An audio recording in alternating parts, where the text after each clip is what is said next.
Sugar के मरीज़ों की डाइट की एक ऐसी चीज़ कि जिसको अगर आप अपनी डाइट का हिस्सा बना लें तो वो आपके शुगर के साथ करेगी क्या। ख़मीर वाली रोटी या ख़मीरी ब्रेड जिसको कहते हैं, अगर वो आप खाएं तो वो आपके शुगर के साथ क्या करेगी, इसके बारे में आज वीडियो है।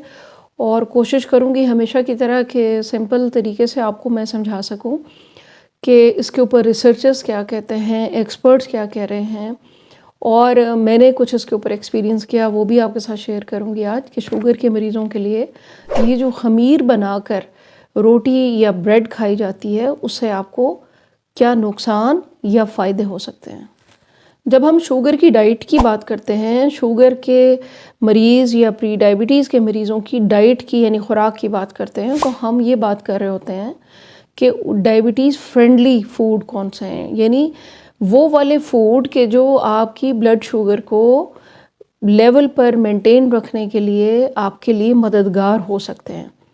जब भी हम या मैं कोई कंटेंट बना रही होती हूँ तो उसके पीछे दो बातें तो होती ही होती हैं। एक तो ये कि वो डायबिटीज़ या तो फ्रेंडली है या नुकसानदेह है, दूसरे ये कि पोर्शन कंट्रोल।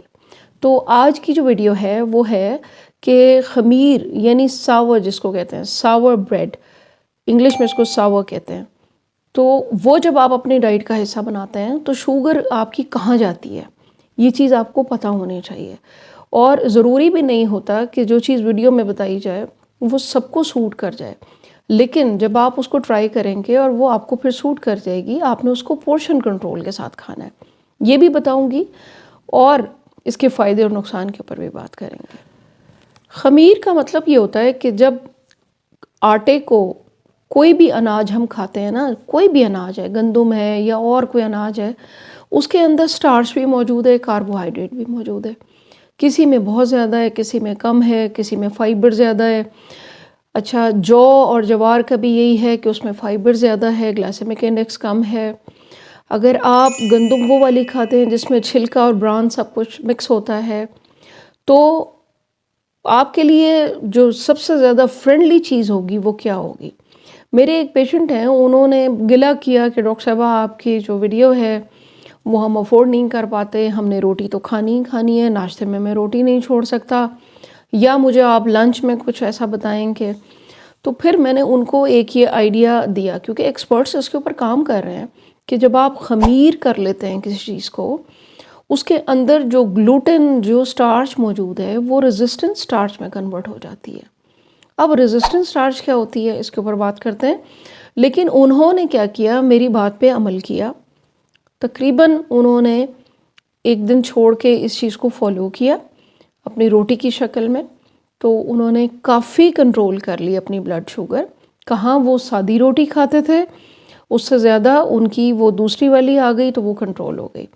अच्छा, रेजिस्टेंट स्टार्च क्या करती है कि जब ये खुराक टूट फूट कर छोटे छोटे पीसेस में कन्वर्ट होगी, उसके बाद फिर ये केमिकल चेन रिएक्शन चलेगा, फिर वो ग्लूकोज जिसने आपके ब्लड में शामिल होना होता है, रेजिस्टेंट स्टार्च ब्लड शुगर को हाई नहीं करती, वो एकदम से स्पाइक नहीं करती।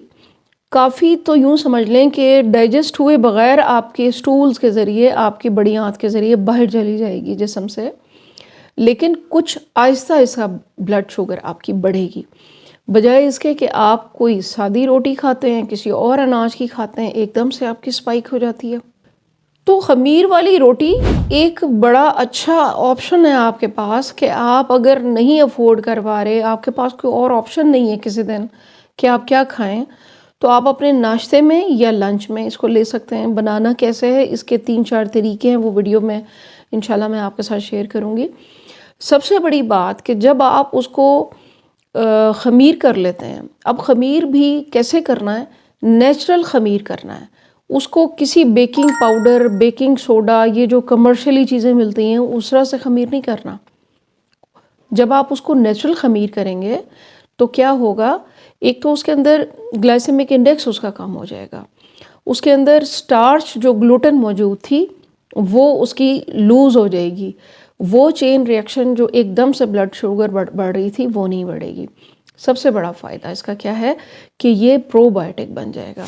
आपके बड़ी आंतों के अंदर जो गुड बैक्टीरिया हैं, जिनका ज़िंदा रहना, जिनका अफ़ज़ाइश पाना ज़रूरी है आपकी सेहत के लिए, आपकी शुगर को रिवर्स करने के लिए, दिन भर की ब्लड शुगर को मेंटेन रखने के लिए, ये हेल्दी बैक्टीरिया इस प्रोबायोटिक, वो जो महंगी आप प्रोबायोटिक ख़रीदते हैं ना सप्लीमेंट्स, तो ये आपका प्रोबायोटिक बन गया। लेकिन इसके अंदर केमिकल चीज़ें ऐड नहीं करनी, वो मैं आपको बताती हूँ कि बनाना इसको कैसे आपने। अब खमीर जो होता है ना, सावर जिसको हम कहते हैं, सावर डो, यानी आटा गूंद लो और उसके अंदर कोई ऐसा चीज़ आप करें कि वो फूल जाए और उसके अंदर खमीर आ जाए, तो उसके अंदर दो एसिड पैदा होंगे। आपने कभी सूंघा हो तो उसमें स्मेल आती है एसिड की, lactic acid, acetic acid. Acidic उसका टेस्ट होता है, उसकी खुशबू भी एसिडिक होती है, जिसको हम पहले, जब तक ये सोशल मीडिया नहीं था, रिसर्चेस नहीं हुई थी, तो जानवरों को बना के खिला दिया जाता था कि ये तो ख़राब हो गया, खाना नहीं है। लेकिन गर्मी और सर्दी के टेम्परेचर में आपने उसको ख़मीर कैसे करना है, ये भी बहुत इम्पॉर्टेंट है। अगर आप सिंपल गंदम की रोटी खाते हैं तो उसका ग्लाइसेमिक इंडेक्स जो है वो 70 से ज़्यादा है, 71 है, 70 है। लेकिन अगर आप 30 ग्राम की वही रोटी सावर ब्रेड यानी कि आप ख़मीर हुई भी खाते हैं तो उसका जो ग्लाइसेमिक इंडेक्स है वो राउंड अबाउट 50-51 हो जाएगा। तो कितना डिफरेंस आ गया ना। तो ये चीज़ हो गई। एक और बड़ा फ़ायदा आपको बताऊँ, एक्सपर्ट रिसर्चर्स इसके ऊपर काम कर रहे हैं। हमारे पास तो कुदरती चीज़ें इतनी अवेलेबल हैं कि हम इनके ऊपर काम करें तो हमारी हेल्थ भी इम्प्रूव हो सकती है, गट भी इम्प्रूव हो सकता है, प्रोबायोटिक भी नेचुरल मिलेगा, शुगर भी मेंटेन हो जाएगी और आप हेल्दी भी रहेंगे। अच्छा, जो भी हम अनाज वगैरह खाते हैं ना, गंदम है या और कोई अनाज हम ले रहे होते हैं रोटी की शक्ल में या ब्रेड की शक्ल में, इसके अंदर कुछ ऐसे फाइटोकेमिकल्स होते हैं जो आपके ग़िज़ा में मौजूद वो ऐसे न्यूट्रिएंट्स, वो ग़िज़ाइयत वाली जो चीज़ें हैं उनको आपके जिस्म का हिस्सा बनने से रोक देते हैं। वो फाइटोकेमिकल जो दूसरे अनाज में है। मिसाल के तौर पर magnesium, calcium, iron, folates, thiamine, ये अनाज के अंदर मौजूद हैं, ये सब चीज़ें कुदरती तौर पर। लेकिन जब वो रोटी आप खाएंगे तो वो क्या होगा कि ये चीज़ें आपके खून में शामिल नहीं होंगी, वो आपके जिस्म का हिस्सा नहीं बनेंगी। जो आपने ये सोच के बनाई थी कि हमें तो बहुत फ़ायदा होगा, हम तो आज विटामिन सी ले रहे हैं, हम तो आज कैल्शियम ले रहे हैं, हम तो आज मैग्नीशियम, लेकिन ये उस प्रोसेस को बीच में रोक भी सकती हैं। तो उस सूरत में खमीर की रोटी आपके पास एक बहुत अच्छा ऑप्शन है। अब क्वेश्चंस आएंगे इसके ऊपर, यकीनन आप लोग करेंगे कि जिन लोगों को ग्लूटेन एलर्जी होती है, क्या वो लोग ये रोटी खा सकते हैं? नहीं, इसलिए कि इसको खमीर कर लेने से इसका ग्लूटेन बिल्कुल ख़त्म नहीं होता, इसके अंदर ग्लूटेन रहता है। तो अगर आपको ग्लूटेन एलर्जी है, आपको डॉक्टर ने मना किया हुआ है, तो इसको आप बिल्कुल इस्तेमाल ना करें जब तक आपने किसी डॉक्टर से मशवरा ना कर लें। और शुगर के मरीज़ भी इसको, अगर आप इसको खमीर करते हैं तो दिन में 1 या 2 चपाती आप इसकी लेंगे, पोर्शन कंट्रोल पे फोकस रखेंगे। और इसके अलावा आप ये भी देखेंगे कि मैं एक दफ़ा के मील में और कितनी चीज़ें कार्बोहाइड्रेट वाली खा रहा हूँ या खा रही हूँ, ताकि ऐसा ना हो कि आप ये खुश हो जाएं कि मैंने तो आज खमीर वाली कोई चीज़ खाई थी तो आज मैं मीठा भी खा लूँ, आज मैं और कार्बोहाइड्रेट भी ले लूँ। ऐसे नहीं, आपने अपने पूरे मील को एक नज़र देखना है कि क्या। इसीलिए मैं कहती हूँ हर वीडियो में कि डाइट चार्ट आपका सबका डाइट प्लान एक जैसा नहीं हो सकता। छोटी छोटी टिप्स हैं, जर्नल बातें हैं, उनको फॉलो कर लें, अपना डाइट प्लान खुद लिख लें, आप खुद ब खुद अपनी डायबिटीज़ भी रिवर्स कर लेंगे, हेल्दी भी रहेंगे। अच्छा, अब आ जाते हैं कि इस खमीर को बनाना कैसे है। हमने देखिए, बेकिंग पाउडर नहीं डालना, सोडा नहीं डालना, और चीज़ें नहीं डालनी, बाज़ारी चीज़ें बहुत सारी मिलती हैं, खमीर मिलते हैं, वो नहीं करना। आपने नेचुरल खमीर करना है इसको। आपने जो भी डो गूंदना है, जो भी आटा आपने गूंदना है, आपने उसके अंदर दही डाल दें, घर का दही हो, थोड़ा सा खट्टा दही हो, आप वो डाल के गूंद के रख दें। गर्मियाँ हैं तो फ्रिज में रखें 8 से 12 घंटे, और अगर सर्दियाँ हैं तो वो तो आप किचन में बाहर भी रख सकते हैं। और इसके अलावा आप इसको लस्सी से गूंद लें। जब लस्सी से गूंद लेंगे, उसको 12 घंटे 24 घंटे आप रखेंगे, वो खुद ब खुद उसका खमीर बन जाएगा। वो वाली चपाती आप खा के देखें। अच्छा, इसके अलावा तीसरा इसका बहुत इम्पोर्टेंट तरीका, आपको प्रोबायोटिक भी मिलेगी, आपकी शुगर भी मेंटेन रहेगी, आप हेल्दी भी फील करेंगे, गट भी आपकी हेल्दी होगी। कांजी जो बनाते हैं ना, कांजी की रेसिपीज़ नेट पे मौजूद हैं, आप देख लें। इसकी भी बनती है, आजकल लीमू शलजम आया हुआ है, इसकी भी बनती है।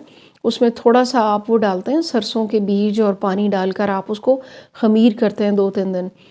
वो ख़मीर का पानी आप डाल के 2-3 चम्मच इस आटे को गूंद लें और इसको आप छोड़ दें फ्रिज में या बाहर।